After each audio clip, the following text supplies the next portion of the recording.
히브리서 11장 17절에서 20절까지의 말씀 우리 한 목소리로 합독하겠습니다. 아브라함은 시험 받을 때에 믿음으로 이삭을 드렸으니 그는 약속들을 받은 자로되 그 외아들을 드렸느니라. 그에게 이미 말씀하시기를 내 자손이라 칭할 자는 이삭으로 말미암으리라 하셨으니 그가 하나님이 능히 이삭을 죽은 자 가운데서 다시 살리실 줄로 생각한지라. 비유컨대 그를 죽은 자 가운데서 도로 받은 것이니라. 믿음으로 이삭은 장차 있을 일에 대하여 야곱과 에서에게 축복하였으며.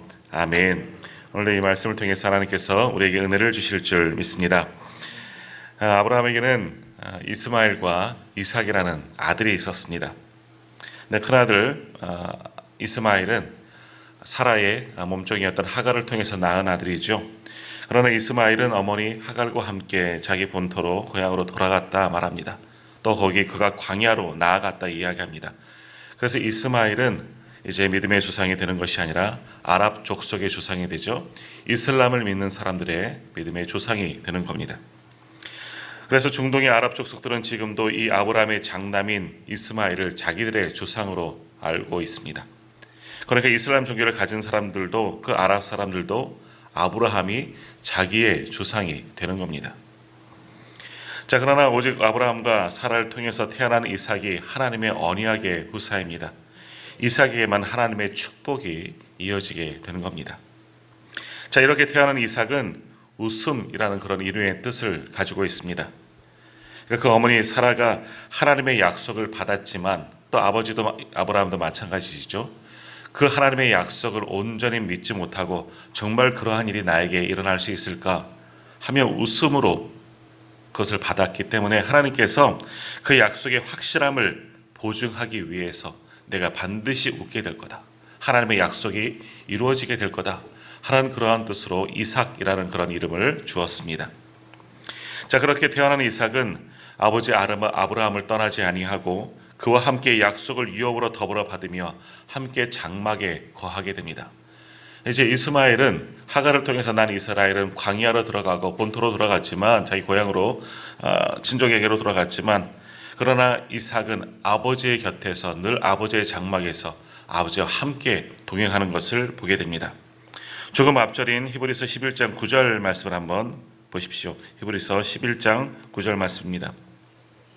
믿음으로 그가 이방의 땅에 있는 것 같이 약속의 땅에 거류하여 동일한 약속을 유업으로 함께 받은 이삭 및 야곱과 더불어 장막에 거하였으니 라고 말합니다. 여기서 장막은 바로 아버지와 함께 장막 가운데서 살았다, 아버지와 함께 동행하였다라는 것을 말씀하고 있는 겁니다. 사실 이 믿음장인 히브리서 11장에서 이삭에 관해서는 아주 많은 언급이 없습니다. 오늘 우리가 본문의 말씀을 읽었지만 이것은 이삭에 대한 기사라기보다는 어찌 보면 아브라함에 대한 기사, 아브라함의 믿음을 더 한 번 더 강조하는 그런 기사라 할 수 있습니다. 그러나 이삭에 대한 언급이 그렇게 적다고 해서 그가 중요하지 않은 사람이다, 믿음이 별로인 사람이다, 그것을 말하지는 않습니다. 오히려 그 이삭에 대해서 적은 언급이 있지만, 그러나 이삭은 어떠한 믿음의 사람들보다도 또 믿음의 조상들, 그 족장들이죠. 창세기에 나오는 그 족장 중에서도 가장 많은 복을 받은 사람이 어찌 보면 이삭이라 할 수 있습니다. 이삭이 그만큼 복을 받았다는 것은 무엇을 이야기하는 겁니까? 하나님께서 그 믿음을 기쁘게 여기시고 합당한 자로 여기시고 그 믿음대로 더 많은 복을 주셨다 하는 것을 의미하는 겁니다. 사실 창세기의 말씀을 보면 아브라함도 많은 기사가 많이 나와 있지만 이삭도 그에 못지않게 여러 가지 기사가 기록된 것을 볼 수 있습니다. 자, 그러면 이러한 이삭이 믿음의 조상으로 인정받고 오늘 히브리서에도 그 이름이 분명하게 기록되어진 것은 이삭에게 어떤 믿음이 있었기 때문에 가능한 일인가, 오늘 말씀을 통해서 우리가 상고해 보고자 합니다. 자, 먼저 이삭 하면 우리는 순종의 사람으로 생각하게 됩니다. 이삭은 정말 순종의 사람, 하나님께도 순종했고 아버지 아브라함에게도 순종하였던 순종의 사람이 바로 이삭입니다. 자, 아브라함과 이삭과 야곱이라고 믿음의 손자를 부를 때 이 사람들이 하나님의 사람들, 또 믿음의 선조가 될 수 있었던 것은 결국 그들이 하나님의 부르심에 온전히 순종했기 때문에, 순종하는 믿음을 보여주었기 때문에 그들을 믿음의 사람, 믿음의 선조, 믿음의 조상이라고 부를 수가 있었던 겁니다.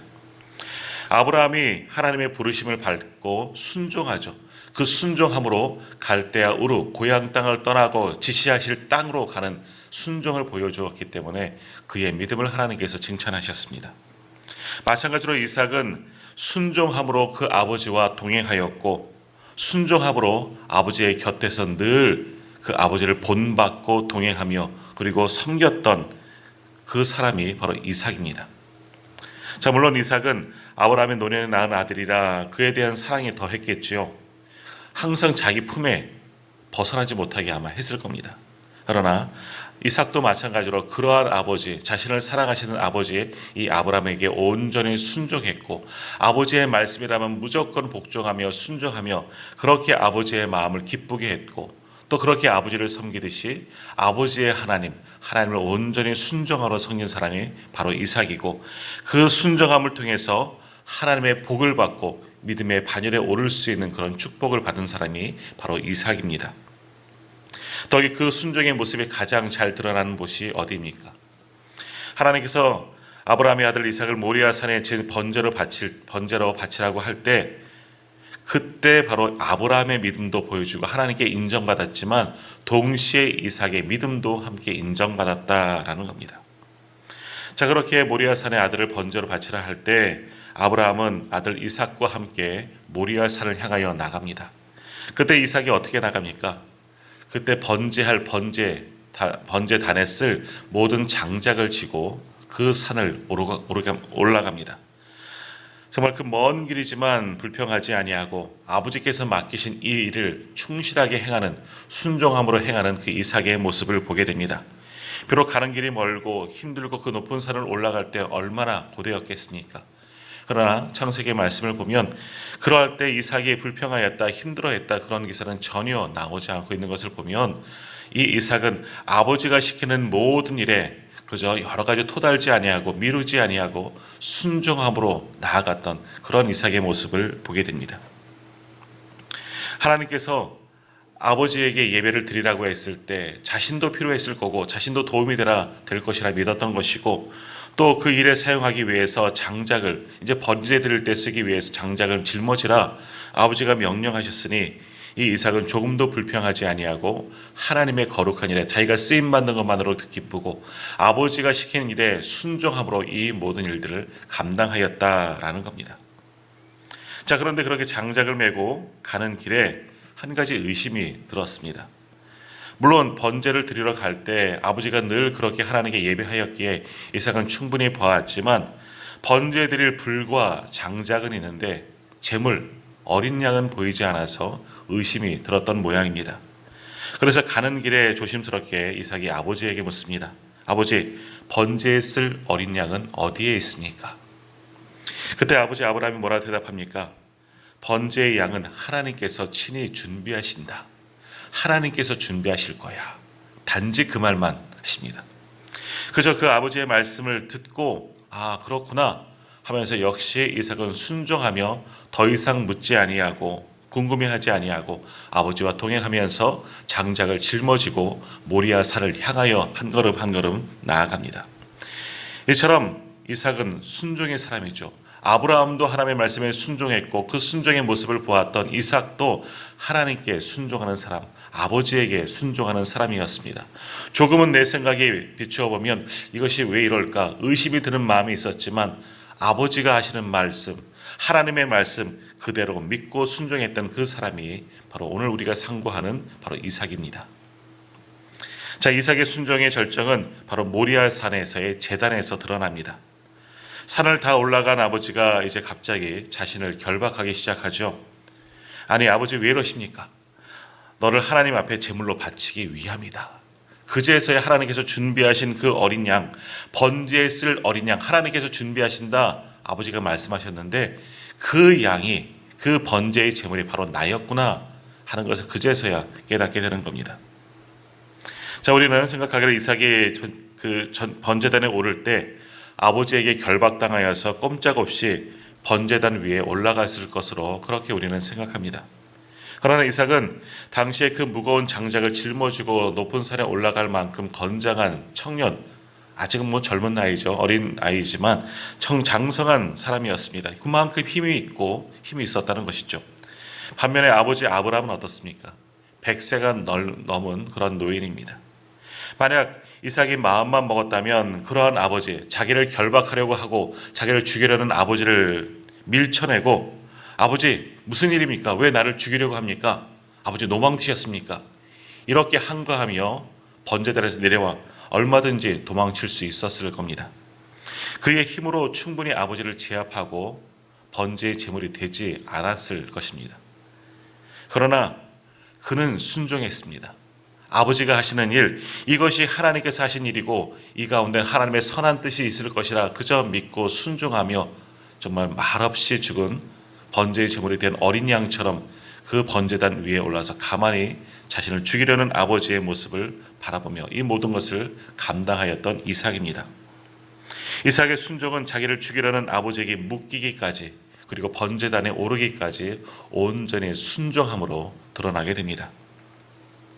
자, 많은 화가들이 이때 모리아 산의 제단, 이 이삭의 순종하는 모습을 많은 그림으로 남겼는데 이러한 그림들을 남겼습니다. 한번 좀 보여주겠어요? 좀 잘 보이세요? 좀 그림이 어두워서, 좀 배경이 어두워서 잘 보이지 않는데, 아버지 아브라함이 아들의 목을 잡고, 목을 이렇게 잡는 것은 도망치지 못하게 하는 것이 아니라 번제할 때, 아직은 제사법이 정해진 것은 아닌데 목을 먼저 찔러서 피를 다 쏟거든요. 그래서 그 모양으로 목을 이렇게 잡는 것이고, 저 위쪽을 보시면 천사가 그렇게 아들을 죽이려고 하고 있는 이 아브라함의 손을 잡고 있는 모습, 그래서 칼을 떨어뜨리는 그런 모습의 그림을 그린 모습이 나옵니다. 모리아산의 제단의 모습이죠. 이 그림에도 보면 이삭은 어떠한 반항하는 흔적이 보이지 않고 가만히 누워있는 그저 아버지의 손에 붙잡힌 그런 모습이 나옵니다. 다음 그림도 한번 보여주겠습니까? 네. 자, 여기도 마찬가지입니다. 조금은 다른 모양으로 보이지만 결국 비슷한 그림입니다. 역시 번제단 위에 가만히 누워있는, 기절한 것 아닙니다. 가만히 누워있는 이삭의 모습을 볼 수 있고요. 다음 그림도 한번 보여주세요. 마찬가지로 그저 순종하여서 아버지에게 결박당한 채 아버지에게 붙잡혀서 그저 죽음을 맞이하는 그런 이삭의 모습을 많은 화가들이 그랬습니다. 자, 이 그림들은 이야기하는 것이 무엇입니까? 이 그림들에서 우리가 보는 것은 아브라함의 손을 잡고 있는 천사의 모습에 오히려 집중할 수가 있지만, 그러나 놀랍게도 이 묶여있는 이삭은 전혀 반항하지 않고 발버둥 치는 그런 모습으로 화가들이 그렸다라는 겁니다. 그러니까 오히려 이삭이 자신의 죽음을 당연한 것으로 받아들였다. 아버지가 나를 죽이려고 하시면 그저 순종하여 죽고 내가 번제단으로 제물로 쓰시라면 그것까지 순종하였다라는 겁니다. 순종함으로 자신의 목숨까지 다 내어드릴 수 있었다라는 겁니다. 화가들이 더 주목하여 그린 것은 순종하는 이삭을 그렸다라는 겁니다. 자, 그래서 오늘 그렇게 순종하는 그 이삭의 모습을 보면서 히브리서의 기자는 이삭의 그 모습, 그 믿음을 통하여서 아브라함에게 유업을 함께 받은 이삭, 그 순종함으로 하나님께서 예비하신 약속의 땅을, 약속의 축복을, 그 유업을 함께 받았다라고 성경은 그렇게 기록하고 있습니다. 그러므로 이삭은 순종하는 믿음으로 믿음의 반열에 오를 수가 있었던 겁니다. 그 순종함을 통하여서 하나님을 기쁘시게 하는 자라 칭찬을 받고 하나님께서 예비하신 그 약속의 모든 유업을 받은 자가 그 믿음과 순종으로 받은 사람이 바로 이삭입니다. 자, 두 번째로 이삭의 믿음은 온유함에 있습니다. 이삭은 온유하여서 어느 누구와도 다투지 않은 그러한 사람입니다. 온유한 사람은 사실 마음에 가장 강한 무기를 가진 사람입니다. 그러한 사람은 그 부드러움, 그 온유함으로 사람과 싸우지 아니하고 오히려 그 부드러움으로 싸우려고 하는, 다투려고 하는 모든 사람을 품을 수 있고 덮을 수 있고, 또 그 온유함 때문에 예수님의 팔복의 말씀처럼 땅을 기업으로 받는, 축복을 받는 사람이 되는 겁니다. 자, 이삭이 이제 나중에 살았던 그 동네의 이름을 부엘세바라고 그렇게 부릅니다. 이 부엘세바의 뜻이 무엇이냐? 7개의 우물이 있는 동네라는 그런 뜻을 가지고 있습니다. 자, 이 땅이 브엘세바 7개의 우물이 있는 동네라고 불려진 데는 다 이유가 있습니다. 자, 짐작하시겠죠? 자, 이삭이 흉년이 들어서 이 브엘세바 근처로 이주하게 되었습니다. 그래서 너무나 어렵기 때문에 가는 곳마다 또 물이 필요하기에 이삭은 우물을 팠습니다. 그랬더니 파는 곳마다 물이 터져 나왔습니다. 자, 그런데 그것을 본 그 동네의 사람들, 원래 살고 있던 그 땅의 원주민들이 그 우물을 뺏어버리고 메워버리고 이삭을 내쫓아 버립니다. 자신의 땅에 돌아와서 잘 되는 것을 볼 수가 없다는 것이죠. 그래서 다른 곳으로 장막을 옮겨서 거기에서도 우물을 팝니다. 그러더니 또 사람들이 몰려와서 그 우물을 빼앗고 이삭을 핍박합니다.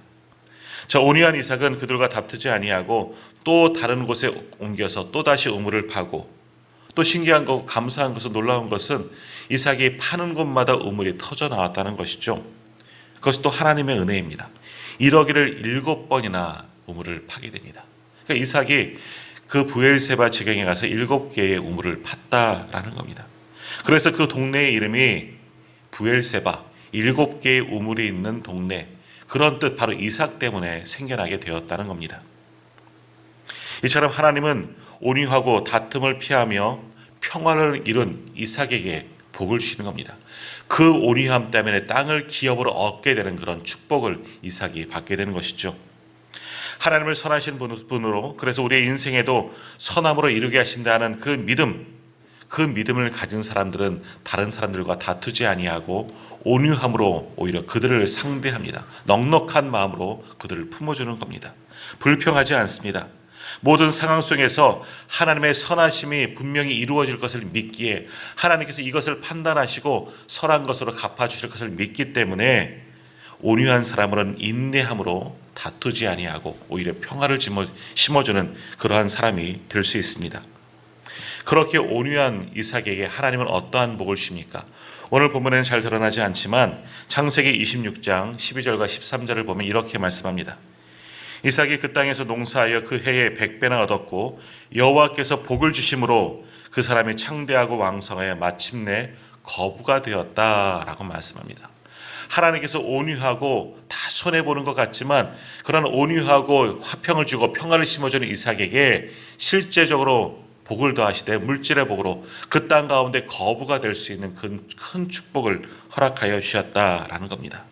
정말 믿음으로 인하여서, 온유한 그 믿음으로 인하여서 하나님의 복을 받은 사람이 바로 이삭이었다. 성경은 그렇게 증거하고 있습니다. 자, 세 번째로 이삭의 이 온유한 믿음은 가정과 가족의 사랑으로, 가정의 축복으로 이어지게 되었다는 겁니다. 그는 젊어서 얻은 그 아내 리브가를 깊이 사랑했습니다. 그리고 그 아내에게 충실했습니다. 옛날 믿음의 조상들도 그렇고 당대 많은 풍습이 한 사람과 많은 결혼하는 것이 아니라 많은 아내들을 두었죠. 많은 후처들도 두었습니다. 아브라함도 그렇고 또 야곱도 그렇고 정말 한 사람에게만 결혼하는 것이 아니라 많은 아내들을 두었다. 당시에 그런 일들이 많이 있었다라는 겁니다. 그러나 아브라함이나 야곱과는 달리 이삭은 오직 그 아내 리브가 한 사람뿐이었습니다. 한 사람만 사랑했고 그 둘이 서로 깊이 사랑했습니다. 뿐만 아니라 리브가를 통해서 낳은 아들 에서와 야곱, 그 둘을 모두 사랑했다는 겁니다. 하나님께서는 태중에서부터 에서와 야곱을 구별하셨고 야곱을 택하시고 그를 하나님의 믿음의 후사로 선민으로 세우기를 작정하셨지만, 그렇게 에서와 야곱을 구별하셨지만 아버지 이삭은 안 그랬다는 겁니다. 야곱도 사랑했겠지만 이삭도 하나님의 택함을 받지 못했지만 그도 사랑했다는 겁니다. 그래서 그를 아꼈기에 그에도 축복하려고, 장자이기에 그를 먼저 축복하려고 진미를 준비하게 하고 축복권을 넘겨주려고 그렇게 그를 사랑했던 것을 볼 수 있습니다. 이렇게 이삭은 아내를 사랑하고 두 아들을 사랑했기에 이 그 믿음을 통하여서 그 믿음으로 자녀들을 축복했다. 오늘 성경이 증거하고 있습니다. 자, 20절 말씀을 한번 보십시오. 히브리서 11장 20절 말씀입니다. 믿음으로 이삭은 장차 있을 일에 대하여 야곱과 에서에게 축복하였으며 라고 말씀합니다. 야곱에게만 축복하였다 하지 아니하고 야곱과 에서에게 두 아들 모두에게 함께 축복하였다. 물론 에서는 그 축복을 온전히 받지 못했죠. 그의 믿음입니다. 야곱은 그 축복을 받아서 믿음의 후사가 되고 믿음의 조상이 되었지만, 그러나 이삭은 믿음으로 하나님의 축복으로 자녀들 모두를 축복했다. 성경은 오늘 그렇게 증거하고 있습니다. 그러므로 그 믿음을 통하여서 하나님은 그 가정을 축복하시고 그 자녀들에게도 축복이 이어지게 하시고 그 후손들을 통해서 믿음의 가문으로 삼아 주셨다. 하나님의 축복의 통로가 된 그런 은혜를 허락하여 주셨다는 겁니다. 믿음으로 그 가정에 하나님의 놀라운 축복이 임하게 된 것을 보게 됩니다. 자, 믿음의 조상 이삭을 우리에게 말씀하시는 이 히브리서 오늘 본문은 이삭은 순종으로 하나님의 복을 받은 사람이라 말씀합니다. 순종하는 믿음을 보여줬던 이삭이었다 말씀하고 있습니다. 그리고 온유함으로 다투지 아니하고 하나님께서 주신 복을 받은 믿음의 거부, 영적인 거부가 된 사람이 이삭이다라고 말씀합니다. 그리고 그 가정에 충실했고 자녀들을 기도로 말씀으로 키운 사람이 바로 이삭이었음을 오늘 성경은 우리에게 증거하고 있습니다. 그러므로 오늘 우리가 닮아야 할 이삭의 믿음은 무엇입니까? 그의 순종하는 그러한 믿음을 닮으시기를 바랍니다. 온유한 믿음을 받으시기를 바랍니다. 가정을 사랑하고 온전히 하나님의 말씀으로 섬기고 기도하는 그 이삭의 믿음을 담는 우리 성도님들이 다 되시기를 바랍니다. 그래서 이삭이 영적인 거부가 되고 정말 물질로도 거부가 되는 하나님의 복을 받았다는 것처럼 오늘 그렇게 순종하는 믿음, 온유한 믿음, 사랑의 믿음을 통하여서 하나님께서 예비하신 그 놀라운 축복을 받고 대대손손이 그 믿음을 이어줄 수 있는 오늘 예배하는 우리 모든 성도님들의 가정이 되시기를 주님의 이름으로 축원합니다.